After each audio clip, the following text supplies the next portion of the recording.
What is up, everyone? Welcome back to the Retro Movie Podcast, the podcast where everything is connected. I'm your host, Jacob Thompson, and joining me is my co-host, friend, and the person most likely to make a bunch of top 5 lists like I asked him, Alex Perkins. Perk, how are you doing tonight? I'm well, thanks. I successfully failed the assignment. I'm pretty sure I said that same intro to you last year. I think you said the same thing. But what else are we going to do? I mean, it's a special episode. We're celebrating the year. We're excited to talk about our favorite films that we watched in 2023. Absolutely. Yeah. I'm sure you've seen by the title, we're going to be going over our favorite films from last year. We got 3 different top 5s we're going to go through. First, our favorite movies that we watched on the podcast for the podcast. Second, our top 5 films that came out in 2023, so 2023 movies. And then the last one is the aggregate, everything you watched. What are your top 5? Should be a good time. If you like our show, we post pretty much every Friday on YouTube and podcast services. We'll be back to normal programming next week. If you like our show, tell your friends about it. Come watch movies with us and follow us on TikTok, all that good stuff. But let's get into it, Perk. I want to start talking about these lists because I'm curious to see how many we have in common. And I feel like in this year, just on for the podcast movies, you liked more than I did. So I wonder if your list might be a bit different than mine. Yeah, we'll have to see, because I feel like there's also a little bit more of an even landscape this year. Mm-hmm.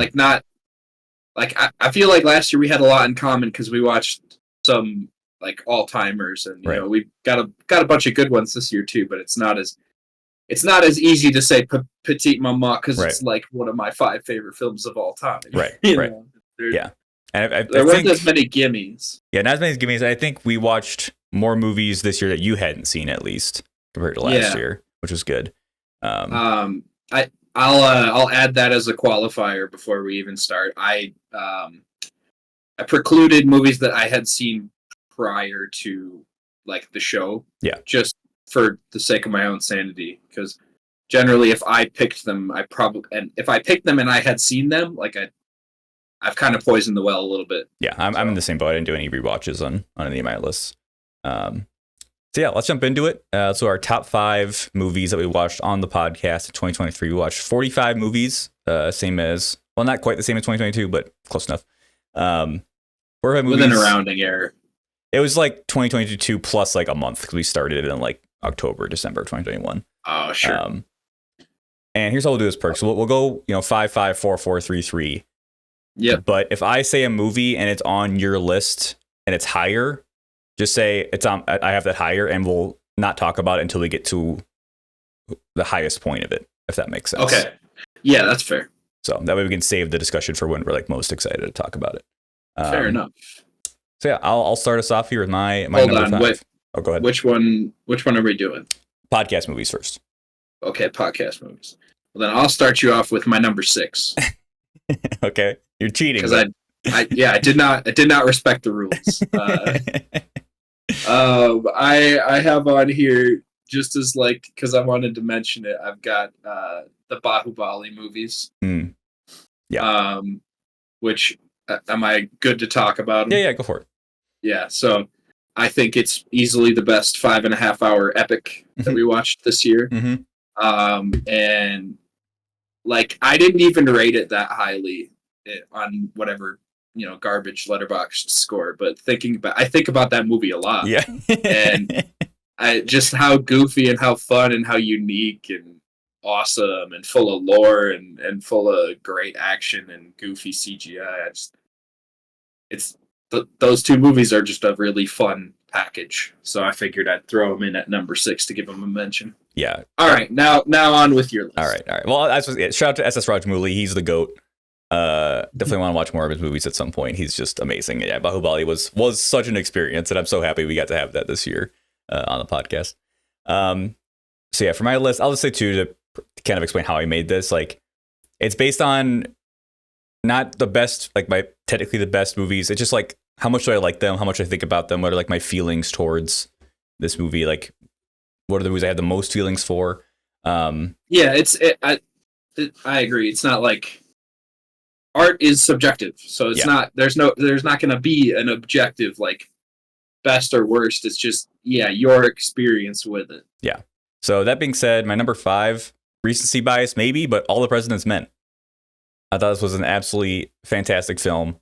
Like I said last week, we talked about it. Like, I was not expecting to like this movie going in, and I was just really blown away by the performances and the just how well directed it was and how they brought you into that setting and that time period. And I love a good kind of story about 2 guys, journalists, trying to track down what really happened. And I just had a great time with this movie, and it was just a very nice surprise for me. It's not on my list, but I think it's for like the exact opposite recency bias. Like I haven't had enough time to process, but yeah, it's fantastic. I think it's definitely a good show. It is absolutely one of the best movies we've watched in the last year. Yeah, and definitely need to see more Hoffman and more Redford, because my God, they brought it. Yeah, they're good at what they do. Mm-hmm.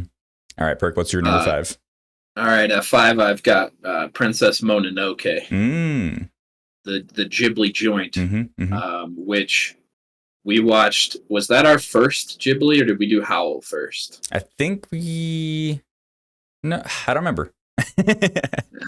Well, they were back-to-back weeks. I remember that. But having not had an experience with a Ghibli movie since I was a kid, and being able to go see this movie in a theater was a really awesome experience. And I don't think I had ever seen this one at all, so being able to kind of come to this, it's a great story. It's absolutely gorgeous animation, and I'm a fiend for Ghibli, as we'll talk about later. But I really, really enjoyed my experience with this one, and when it was juxtaposed next to Howl, which I thought was fairly mediocre, it just kind of more emphasized for me how much I enjoyed Mononoke. Yeah. With Ghibli, the given is the attention to detail, and Mononoke's all over that movie. And I also really enjoyed it. I don't know. I've realized this year that I think Ghibli is not necessarily for me, or not always for me. It's not like a given I'm gonna like them. But I still really enjoyed Mononoke, and I thought it was a really beautiful movie, and just some really stunning and creepy imagery in there at a lot of times. Definitely. So, yeah. All right, my number 4, Thelma and Louise. I got that one higher. Okay, we'll wait to talk about it then. All right. My number 4, In the Chungking for Express. Yeah. So I went with Chungking Express, but it's pretty much a dead heat for me on the 2. I know. I had to make a decision there as well. Yeah. Okay. So I did pick Chungking, mainly because of the movie, the song "Dreams" by the Cranberries. But it's just it's hard to describe. It's just kind of like a vibe movie. I love the setting. I love the feel. Love the chemistry. The score is great, and the direction is very cool. There are a lot of cool things that Wong Kar-wai does with the camera, and like the romance in his movies is kind of set apart from most other romances I've seen in film. I think he just does such a great job with them. Yeah. I'll have to say now, my number 3 is In the Mood for Love. So I had to decide as well, and I went with In the Mood. But to talk about Chungking first, I think the reason I picked Mood over Chungking is just because of the Chungking is split in half. There's 2 separate storylines, which is good. I just think I like the through line of Mood more. But yeah, Chungking is fantastic. Wong Kar-wai. Discovering him this year, this dude is a madman.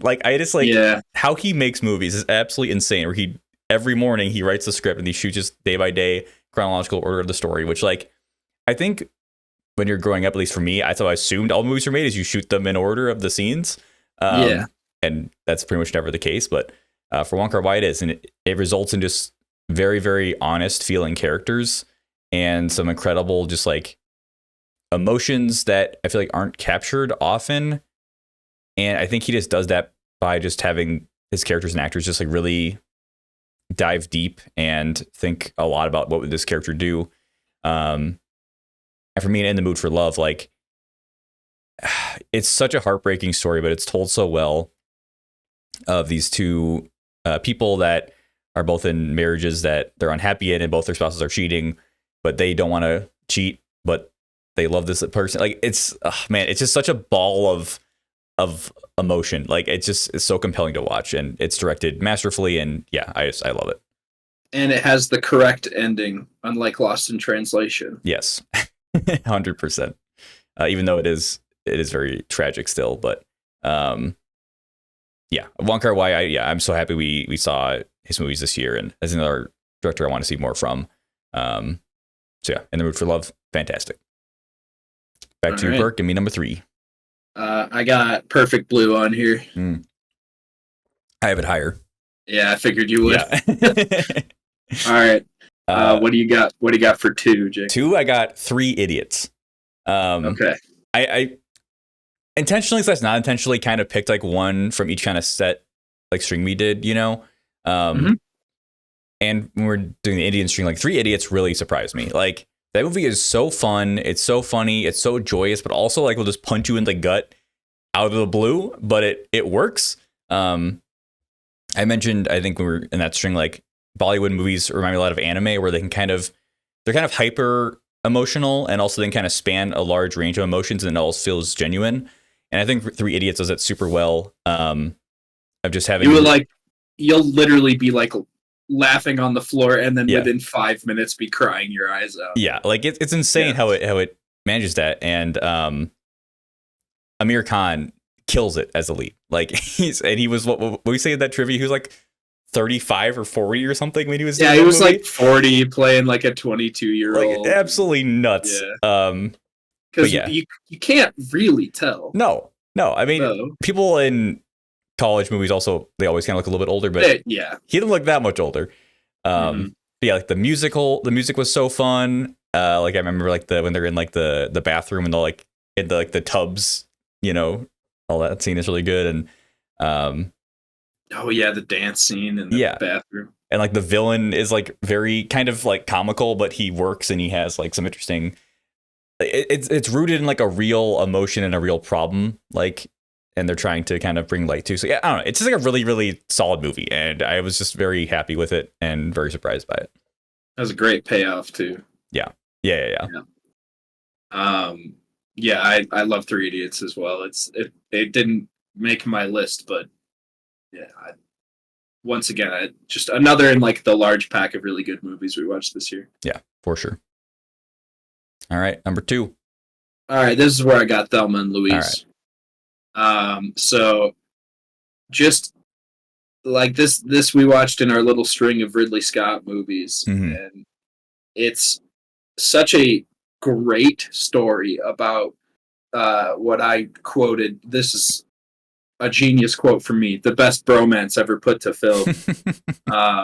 Which, arguably romance, depending on how you interpret, but it's just the 2 main characters and the actors portraying them have such impeccable chemistry, and their relationship is so well fleshed out, and their almost like foiled character arcs are so perfect in how they kind of go in opposite directions and wind up connecting back at the end. Tied in with like a very interesting story and chain of events, some really punchy events that kind of seem a little bit challenging for maybe the time, and also good direction and some really good like action chase scenes. Fantastic action scenes. I wasn't anticipating. So like overall, this is a movie that I had hadn't seen, but kind of knew where the ending went. And at the time when I like found out the ending, I'm like, that's dumb. That's such a dumb way to end it. And like I said, after watching the movie, I'm like, I'm getting in with you. Yeah. Take me with. I'm on board. Throw me in the trunk. Yeah. Yep. Yeah, no, I love this movie, and I think things I love about the most are how the roles reverse throughout the course of the movie as they kind of find themselves and get further along in this kind of crazy situation they found themselves in. Super ahead of its time. I mean, it's still incredibly relevant, and yeah, great action set pieces, which was a big surprise. But I was like, man, these chase scenes are freaking awesome. So yeah, I won't say much more. I ditto everything you said. Yeah, absolutely great movie, and I'm really happy we watched it. And I didn't fully know the ending. Once I saw it, I was like, oh yeah, I've seen it before. But it's still, yeah, it hit super hard. So it's a great one. So yeah, my number 1, Perfect Blue. My top 3, I was moving around a lot. I'm like, man, I don't know like how I want to order this, and I don't want to be like, oh, I'm the anime guy, so I put anime as number 1. But like Perfect Blue just genuinely was like insanely good. Like we got to see this in the theaters. I was so happy. This was because we watched Paprika, and I've also seen Paranoia Agent Satoshi Kon's show. And this is the only one of his 3 projects that I've seen that I've actually like, okay, I fully like this because it wraps up perfectly. Like it culminates in such an amazing way. And the mystery is revealed and everything makes sense by the end. But yeah, the sense of paranoia throughout this movie builds so well, and it makes sense. The main character is losing her mind and you feel bad for her. And then when everything revealed at the end, it'll make sense. And it's genuinely like scary and frightening. And yeah, I'm not seeing much better portrayals of like paranoia in a movie. So yeah, Perfect Blue was just incredible. Yeah, just the way that it's directed to the point where you start questioning your perception of things. Like, wait, did I accidentally rewind? Haven't we seen this before? And because it's just so well done that like the audience is almost losing their minds along with the main character. Yeah, this is like the best tension in a movie I've like among the best I've ever seen. Yeah. A great score that backs that up too, and just an absolutely enthralling story that is like scarily prescient about like like it the parasocial relationship aspect of this movie is strikingly present in today's society. So yeah, I like this was my number 3, but as you said, ranking lists is hard. Yeah. So. The only knock I have is I wish it looked a little better, but I know it's because the original like reel of the footage was destroyed. Yeah. So it's like, man, I wish we can get like a remaster or something somehow someday about it, because it's just like I just want it to look even crisper. But yeah, what a freaking amazing movie. I definitely want to watch it again at some point. For sure. All right, Perk, what's the number 1? I don't know what you're gonna say here. Yeah, so we're throwing it way back. I got Crouching Tiger, Hidden Dragon. Oh, yeah. Yep. Yeah.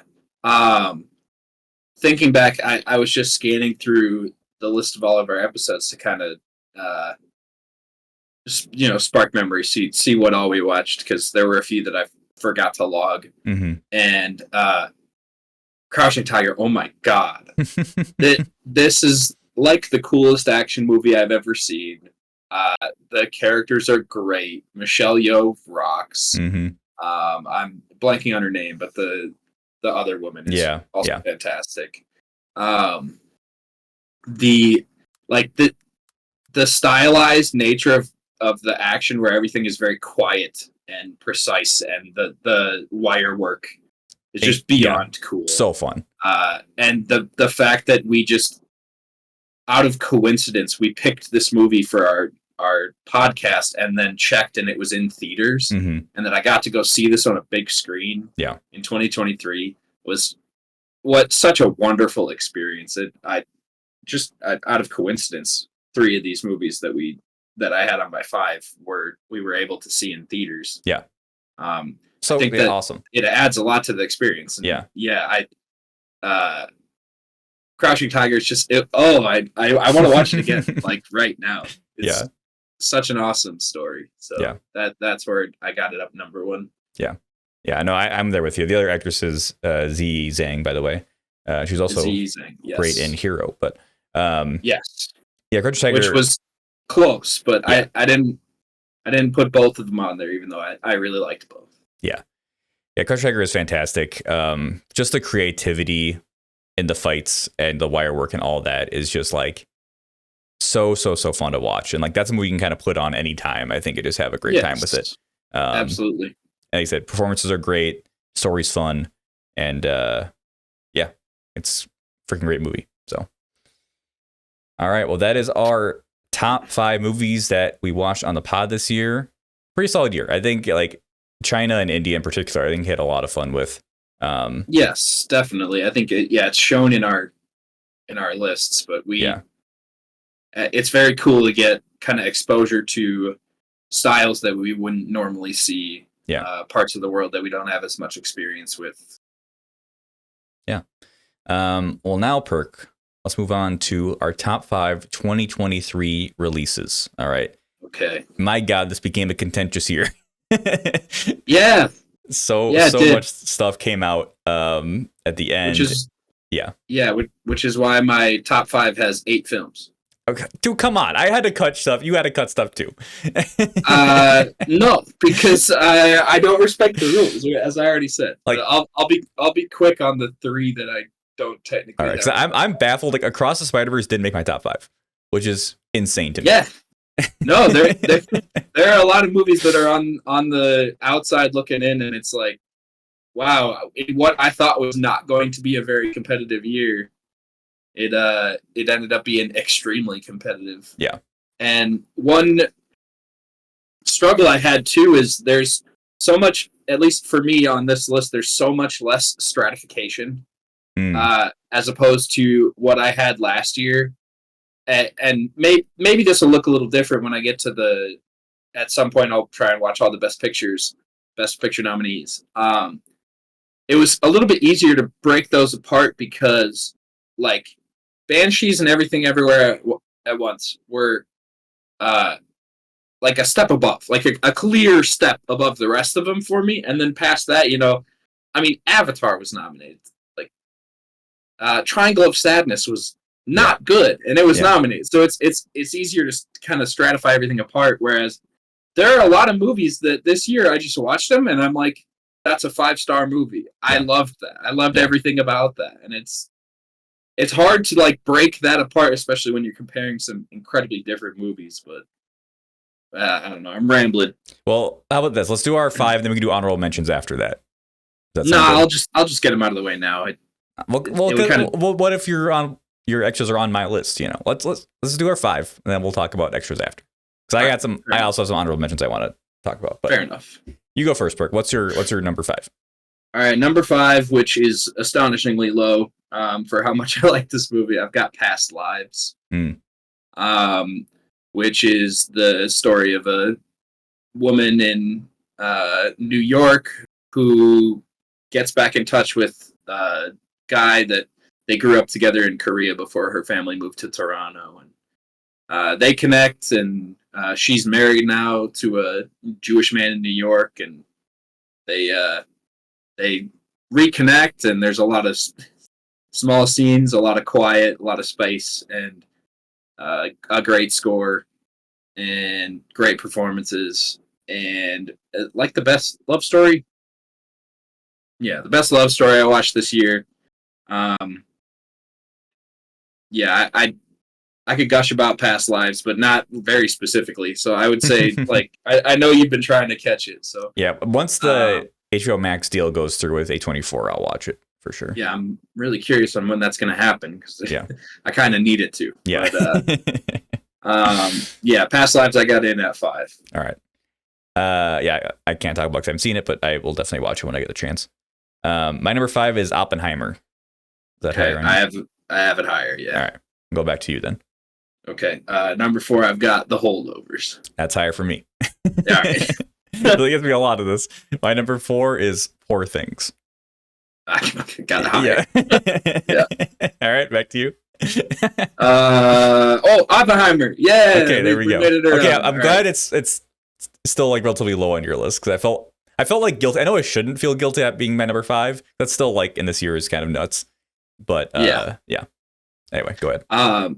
It's crazy to I don't know. Internet culture is just warping my brain, but I almost felt bad for like putting a Christopher Nolan movie on my top 5 because it's like a faux pas now. But Oppenheimer's really good.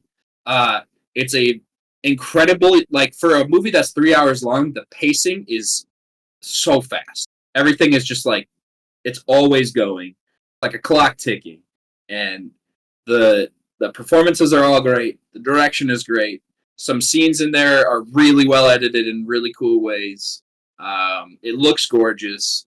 I don't know. I went and saw this movie 3 times in 3 different formats because of like it's just Yeah. it was such a fantastic cinematic experience. This is another one too where like watching it on your phone is not going to be as awesome. Like Yeah. I think it'll still hold up because a lot of it is dialogue and a lot of courtrooms and stuff. But uh, seeing it on that big screen and the test scene and the like gymnasium scene, it was a visceral cinematic experience. So Yeah. it is probably tipped for best picture. I don't think that's a bad shout at all. Yeah. No, this movie is just technically just so incredible. It's shot so well. It looks incredible. Sound design's incredible. And the performances like Cillian Murphy, Emily Blunt, Robert Downey Jr., like everyone's just on top of their game. And they're telling a story that is incredibly, like, it's difficult. It's like tragic. And I think it ends on the perfect note. And yeah, it was just a sight to behold. I try not to like fangirl over Nolan too much. I have some issues with him, and I don't love all of his movies, but you can't tell. This movie it's really incredible, and it was such a feat to create. And yeah, it's hard to say a great time watching it because it's kind of fucked up, the story, but yeah, it's just an incredible film. All right, is that back to me now? That was your 4, right? Yeah, we're at your 2, I believe. No, that was 3. My 3. Yeah. So. Oh, that was your 3. Yeah, what's your 3? What was your 4? Holdovers. Oh yeah, you started. Okay, sorry. All right, my number 3 is American Fiction. Okay. That's an honorable mention. Okay, cool. Me. Yeah, so Perk and I just saw this weekend, and I really wanted to see it before we made our list because I'm like, there's a chance this makes it, and yeah, it obviously did. This movie was so freaking funny. Like this, I saw Perk in the theater. Like this was a great year for comedy with Barbie, American Fiction, and Poor Things. But this movie is just absolutely hilarious. There was multiple times where I feel like the audience was laughing. We missed a joke because we were still laughing from the previous one, which is a good sign. And I want to watch it again just to catch everything. Yeah, there's a lot that like I was giggling and no one else was, and so that like you picked up on some of that stuff too, but. There's some subtleties that definitely, like a second watch will be rewarded because I'm sure there's a ton of jokes in there that I didn't pick up on just because like my blinders were on too tight. Yeah, watching it with captions like would be really good. So on the whole like face of it, it's funny. On top of that, the family dynamic at the heart of this movie is really powerful, and like there's one scene with Sterling K. Brown that has really got me.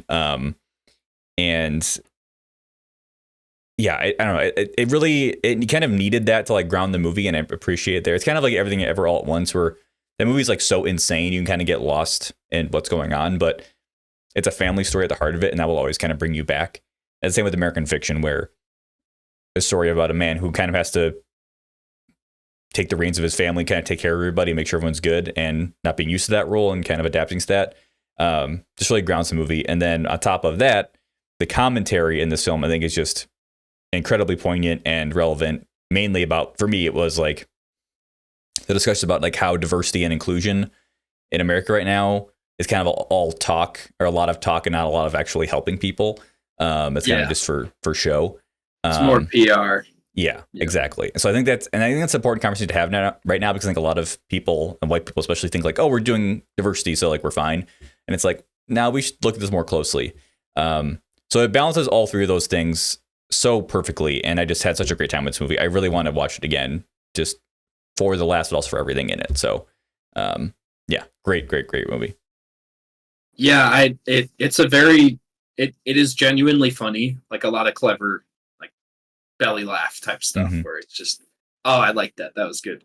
Not just slapstick and all that, but I think that it's kind of like a peanut butter and jelly movie where you've got 2 kind of components that work together really well and weave together in a great way with the family story on the one side and the authorship commentary on the other. And I think that they complement each other really well and work together to make just a really awesome movie. Just a great experience.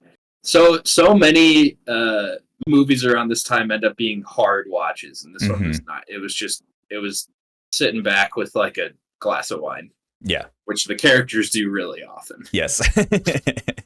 Yeah. And also, shout out to Jeffrey Wright. He's amazing. Yeah, he's great, and I love the score too. Yeah. I'll keep talking about scores, but this year was a great year for scores, in my opinion. Hell yeah! All right, so now we're on your number 2, correct? Yeah, you don't have this one, that's for sure. The Boy and the Heron, I got here number 2. All right. It's it's Miyazaki at his most Miyazaki. He brings pieces of his other past triumphs and weaves them into a very autobiographical story of a boy escaping into a fantasy world to cope with grief, and an old man trying to keep that facade standing in his last days. It's gorgeous. The voice acting, which I saw the American version, and I thought the voice acting was great. I'm say it's gorgeous again because it's gorgeous. I like the story. I like the characters, even if like the aunt is a little less developed. And once again the score. The score is incredible. Sorry.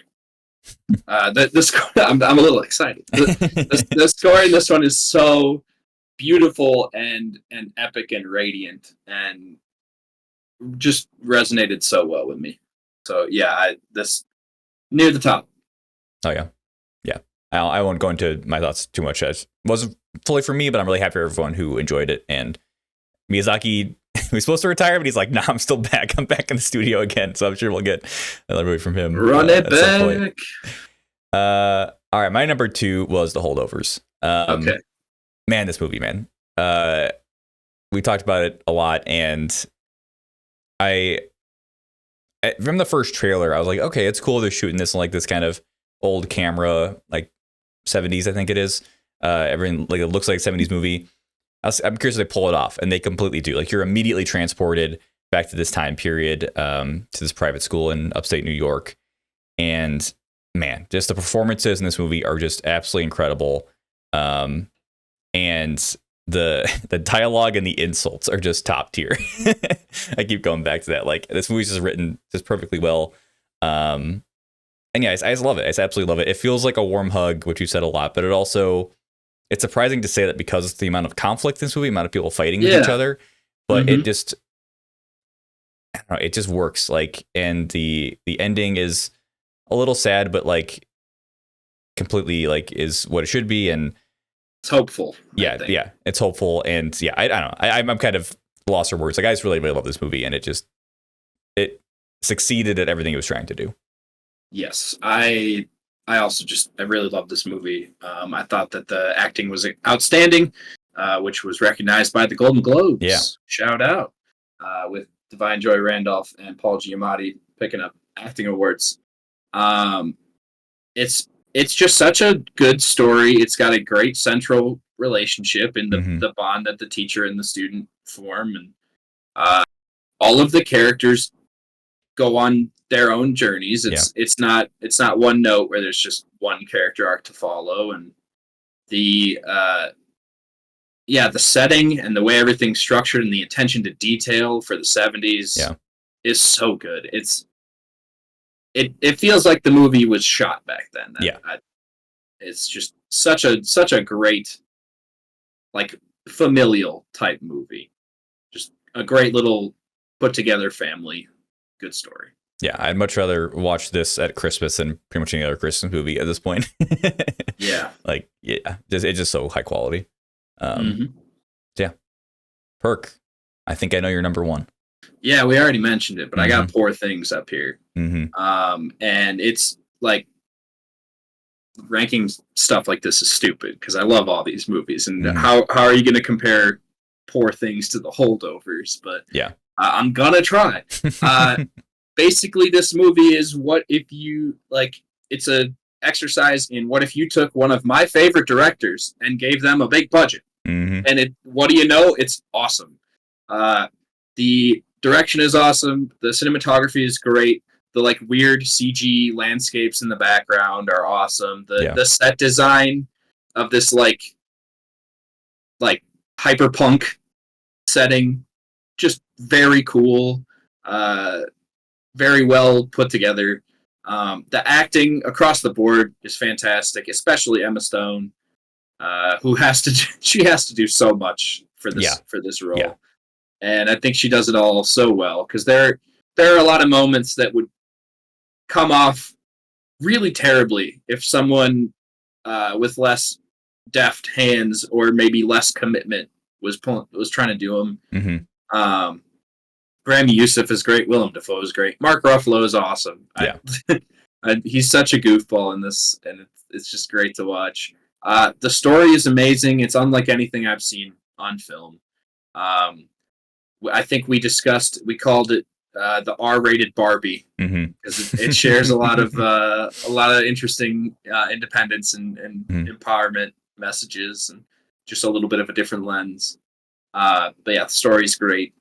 I don't know. I was just riveted. Yeah. Through the whole thing. It's so unlike anything I've seen before that. And I'm a fiend for originality. I know it's based on a book, but just getting wowed by something I didn't expect is always so fun. So it could be recency bias, but as it sits right now, I'm thinking this is my favorite of the year. Yeah. Now, Poor Things was absolutely incredible. Like I said, Emma Stone is mesmerizing. Like, and yeah, the amount of work she had to put in to do all these different stages was amazing. Yeah, all the cast is great. I've been watching just my YouTube feed, some interviews with Willem Dafoe like this week. He's just the fucking best, man. Like, God, I love that man so much. He's so great in it.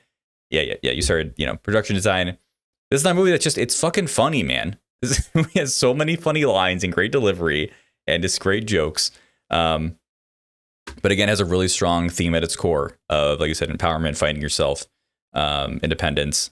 And yeah, I mean, it's weird, but everything is intentional. And I just really appreciate that. Like, there's really no fat in this movie. Everything is there to serve the story, serve the themes. And it's just an incredibly strong film. So yeah, go see Poor Things. It's great. All right. My number one perk. You might have guessed it at this point. Godzilla -1. When I look at this year in movies, this is the most my shit movie that I've seen. We watched a lot of anime movies. This is the most anime movie we watched because it just has everything I need. It's got the hyper emotion. It's got the crazy action set pieces. It's got just like super cool characters that just fucking come in at the end and save the day. Like, I love this movie, man. Like, this is exactly what I'm looking for right now in my life, of just kind of like comfort movies. And the action's great. The themes are great. The characters are awesome. The amount of like effects they did with such a tiny budget just blows my mind, and how good it looks. And it's funny powerful. too, on that effects point. The listed number that everyone's saying is 15 million was the budget for this movie.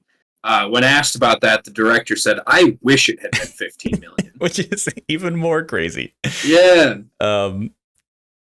Yeah. Godzilla, going back to his roots of being a metaphor for the atomic bomb, was just so powerful in this movie. And like I said, like the main character being a kamikaze pilot that quote unquote failed his duty. So interesting, and I loved it. And it was weird putting together this list. I'm like, is Godzilla ever my favorite movie? And it's like, yeah, this is exactly the kind of storytelling that I kind of grasp onto these days. So yeah, absolutely loved it. Yeah, it's a great movie. I didn't connect with it as strongly, but I can understand like everything that's great about it. The effects are brilliant. The way that they use sound and cut sound for the heat ray, it is like chilling. Beautiful. Yeah. Yeah, it's so good. The central arc is great. The failed kamikaze pilot finding that he's actually needed, and he deserves to live. Yeah, just having a monster movie that actually has characters that you kind of care about seems atypical. And it feels unheard of in this day and age, but they pulled it off. Right. I think part of maybe why, like, I might have this movie even higher if I had all of the context of like the terrible Godzilla adaptations that have been coming out every 2 years. But I had never seen a Godzilla movie, so like for my frame of reference, all the Godzilla movies rock. Yeah, because I've only seen the one, but yeah, it's just for the budget they had and the story that they're telling being as old as time, they absolutely knocked it out of the park. Yeah, fantastic watch, and it was great to see on a big screen for sure. Oh yeah, 100%. Okay, let's get some honorable mentions in here because this year had some great movies. So what do you still want to mention? Yeah, so as I already mentioned, I had American Fiction on here. Just didn't quite crack the list. I don't know. I also had a movie which I really should go rewatch because I had such a fun time with it. Rye Lane, which is like up there with like my favorite rom-coms ever. Just such a awesome, fun little story about two people kind of lost, finding their way. And then, depending on like my mood and the time of day, I will tell you that Asteroid City was my favorite movie of last year. Because I'm an absolute fiend for pretty much anything Wes Anderson does, and this movie was no different. I absolutely loved it. I don't know. It's not in the top 5, but I can't really explain why because, like I said, I mean, any of these movies, I could make an argument was my favorite of the year. So, but this is Wes at his most Wes, with really good performances, especially from Jason Schwartzman and Scarlett Johansson. Awesome meta stuff. There's a moment near the end that, like, just so nice, just as a quiet pause that, like, I don't know, floored me. I really like that black and white scene near the end. But it's great. If you like Wes Anderson, you're gonna like it. If you don't like Wes Anderson, you probably hate it. I don't know. My parents liked it, which I was very surprised to hear. Okay, fair enough. But I don't know. That's what I got. So I made a top 5 that has 8 movies on it. Yeah, let's give a couple shout outs. I cannot believe Across the Spider-Verse didn't make my list because Into the Spider-Verse is arguably my favorite movie of all time. I think it's because it's a part 1. That's what kind of held it back at the end of the day. So once Beyond the Spider-Verse thing comes out, that might make my list that year. John Wick 4 had such a fun time with that movie and some of the most creative action, like the Hotline Miami scene still, I think about it, just like, my God. It's so fun awesome to watch. Yep. Shout out to Barbie. Shout out to Ninja Turtles. Yeah, I didn't mention it, but for Barbie, like, that was probably the most fun I had in a movie theater all year. So it's not a perfect movie, but it's just such a good time. That's why lists like this are hard. And then I somehow missed Asteroid City, but I also love Asteroid City, so that's another great shout. Fucking great year for releases. Great year, absolutely. All right, well, let's do our third and final list, which is our top 5 overall movies we watched this year. Gloves are off. Anything you watched this year, you can put on there. I think on Letterboxd it said I watched 89 movies this year, which is pretty solid. It's got the biggest year of all time. Yeah, I'm sure. I was putting in a lot of work. I think I wound up in like around 80 as well. Yeah. I'll just run all mine just straight through. 5 was Perfect Blue. 4 was Holdovers. 3 RRR, because I watched that in January. What hasn't already been said about RRR? Fucking incredible. S.S. Raj movies, The GOAT. Go watch it. It's incredibly fun. Number 2, Old Boy. I got to see us in the movie theater for its anniversary this year, and this movie blew me away. I had heard it's one of the classics, one of the greatest of all time. I was like, how good can it be? I've seen the hallway scene. That's cool. This movie is like, it's not even about the action, man. The villain in this movie is so devious and like evil and just incredible to watch, and everything makes sense. And I just adore this movie, and it's finally on streaming. If you haven't seen it, it's finally on Netflix and easy to watch. So please watch Old Boy. Just an incredible movie. I don't want to like spoil anything, so I'll stop talking there, but loved it. And then number 1 is Godzilla -1. Favorite movie I watched all year. It's a good list. It's a good spread. Yeah, had a great time. Yep. There's only one on here that I haven't already mentioned, but I got 5 Oppenheimer, 4 The Boy and the Heron, 3 Crouching Tiger, Hidden Dragon, 2 I got the chance to watch. It was like Halloween weekend. Spirited Away. Yeah. Which is above Boy and the Heron because Spirited Away is my favorite Ghibli. What an amazing, beautiful movie about the spaces between. Yeah. I think about that movie all the time. Yeah. Maybe that's my Roman Empire. But yeah, I think that's Miyazaki's absolute peak. Although I haven't seen all of his films, so at least for me. Yeah. And then number 1, I've still got Poor Things. So yeah, I just great year for movies. Sneakily, because for a while there it was looking grim. Yeah. And we'll definitely do our Oscars reaction to the nominations and our predictions when that comes around in February. We'll see who takes the awards home. But before we end this week, I got a couple bonus reviews I just want to mention, and then we'll get to what we're doing next week. So in order to try and make sure I watched everything I wanted to before making the list, I watched They Cloned Tyrone this last weekend. This came out the same day as Oppenheimer and Barbie, I'm pretty sure, right? Yeah, and it dropped on streaming that same day, which is insane. Crazy. It stars Jamie Foxx, John Boyega, and Teyonah Parris. And I really liked it. It feels very much like it's trying to be Sorry to Bother You too. I think it mostly succeeds at that. Like, it's an interesting premise where they're in this, community, and John Boyega kind of notices that like something's going on, and there's some cloning afoot and some other things happening. And the three of them have such great chemistry together. Like, it's just so fun to watch them go back and forth. The dialogue is really fun and funny. Cool sci-fi, cool premise. I just had a great time. Like, I don't think it reaches the highs of Sorry to Bother You, because that movie is just batshit insane. Yes, there's a twist in They Cloned Tyrone that's like, it's fine. It's not as good as the twist in Sorry to Bother You. But it's still, the twist in Sorry to Bother You is absolutely unhinged. Yeah. that was arguably too crazy.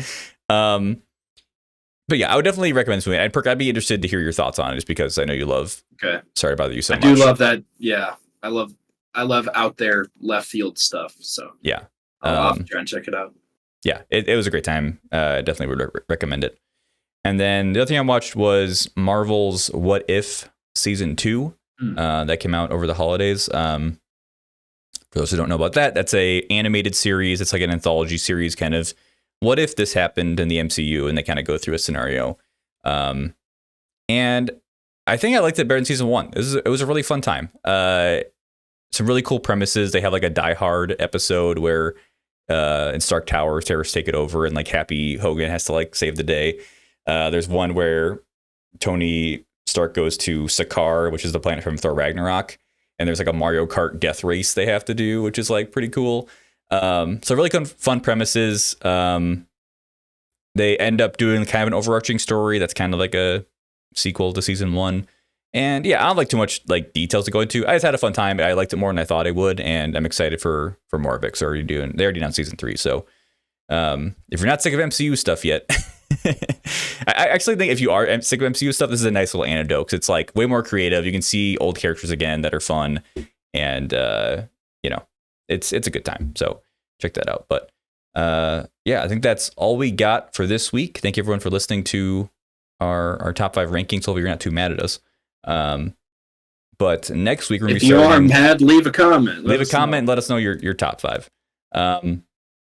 We're gonna be starting a new string next week of classic films.